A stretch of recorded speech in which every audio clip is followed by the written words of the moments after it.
గిరి ప్రదక్షిణ తర్వాత అందరం టైర్డ్ అయిపోయాము. కానీ స్వామిని చూడగానే మళ్ళీ ఆ ఎనర్జీ అంతా వచ్చేసింది. ఇంకా దర్శనం అయిపోయాక శ్రీరంగంకి స్టార్ట్ అయ్యామండి. శ్రీరంగంకి 2 అవర్స్లో చేరుకున్నాము అరుణాచలం నుండి. శ్రీరంగంలో ఎటు చూసినా గోపురాలేనండి. టెంపుల్లో ఊరిలో టెంపుల్ ఉందా అర్థం కాదు. మేము వెళ్ళిన రోజు చాలా రష్ ఉండే, మాకు ఒక 1 అవర్ పట్టింది. ఇక్కడ స్వామివారు శ్రీరంగనాథ స్వామిగా శయన రూపంలో ఉంటారు.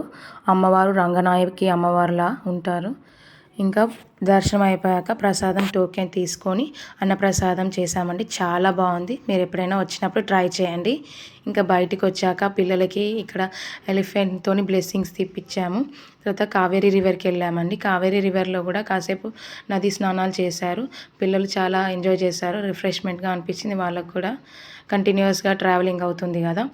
నెక్స్ట్ మళ్ళీ లగేజ్ అంతా ప్యాక్ చేసుకొని మదురైకి వెళ్తున్నామండి. Follow for next video.